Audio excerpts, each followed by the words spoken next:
Pourquoi est-ce que votre gouvernement rejette l'idée d'une enquête indépendante, au fond, s'il n'a rien à se reprocher?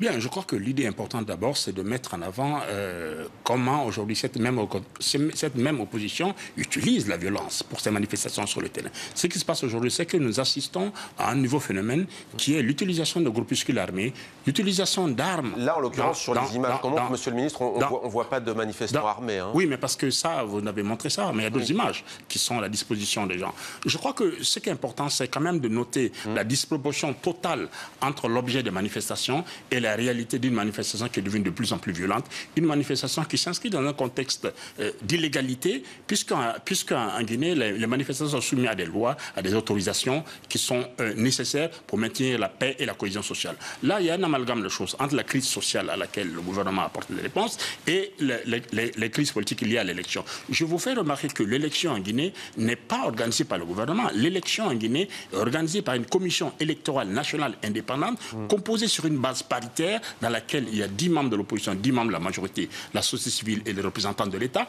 Et les contentieux liés à l'élection ne sont pas gérés par le gouvernement, sont joués par la justice. Monsieur le ministre, comment faire face à des manifestants pacifiques? Vous-même, vous disiez qu'il y en a, qu'il y a des manifestants violents, mais qu'il y a des manifestations pacifiques. Comment leur répondre de manière, on va dire, qui respecte les droits de manifester? Je crois qu'il faut s'inscrire dans la légalité, tout simplement. La loi guinéenne est claire. Pour manifester, il faut déposer une demande d'autorisation. À la suite, mais les 94 morts, vous savez, sur les morts, naturellement, que tout le monde déplore en Guinée, il y a toutes sortes de victimes. Il y a des victimes civiles, il y a des victimes militaires, des forces de l'ordre.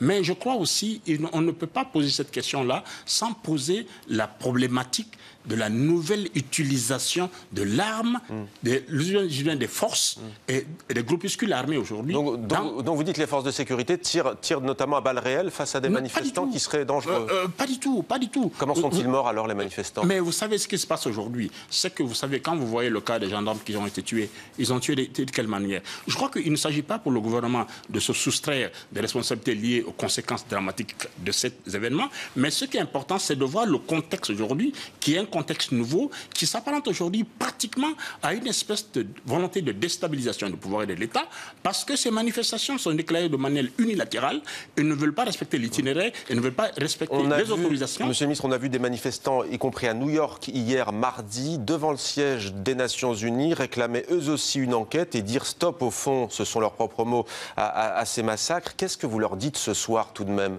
C'est normal, ça c'est la compétition politique. Tant que les gens manifestent sur les questions politiques, que ça se passe dans les règles de l'art, dans la sérénité, il n'y a pas de problème. Je crois que la Guinée est une démocratie dans laquelle aujourd'hui les gens ont le droit de manifester. Mais ce que les gens n'ont pas le droit de faire, c'est d'intégrer dans les manifestations des groupuscules armés. Aujourd'hui, il y a un citoyen guinéen qui est arrêté. Et pour des raisons qui sont liées à cette utilisation de la violence. Je ne me prononce pas sur la question de la justice, c'est la justice qui est indépendante qui va trancher. La section guinéenne d'Amnesty International alerte notamment dans un rapport récent sur l'usage d'armes à feu des forces de l'ordre. L'ONG dénonce aussi les emprisonnements de journalistes, des défenseurs des droits humains aussi. Je crois que ça, c'est une amalgame de choses qui ne sont pas étayées sur des choses... Donc en fait, tout est faux, monsieur le ministre. On ne peut pas dire que tout n'est pas faux. Je dis simplement que tout ce qui est important aujourd'hui, c'est donner la transparence de tous les côtés.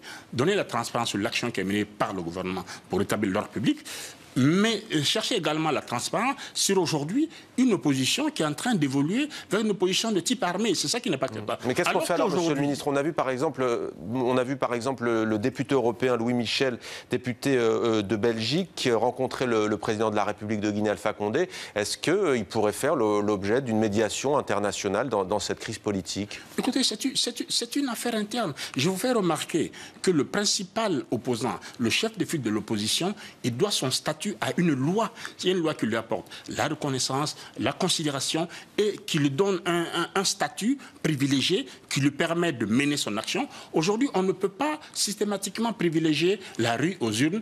Il y a des lieux importants dans lesquels les débats peuvent se conduire. Vous avez parlé tout à l'heure de la presse. L'objectif que nous avons en Guinée, c'est appeler la presse à la fois à comprendre qu'ils ont de la liberté, mais qu'ils ont également de la responsabilité. Parce qu'aujourd'hui, quand vous êtes dans une situation où les gens se permettent d'annoncer des informations qui ne sont pas tout sourcées et vérifiées, vous êtes en France, vous savez aujourd'hui que l'actualité en France, ce sont les fake news. Tout le monde se rend compte aujourd'hui qu'une information, pratiquement sur deux, elle est fausse. Donc, par conséquent, il faut concilier la liberté et la responsabilité, mais j'ajoute aujourd'hui que le gouvernement n'est pas fermé au dialogue et considère tout simplement que les acteurs doivent se faire dans le cadre de la loi et le respect de la légalité. Vous restez donc ouvert au dialogue. Merci, Monsieur le Ministre. Merci, Rachid Ndiaye, d'avoir répondu à nos questions sur TV5 Monde.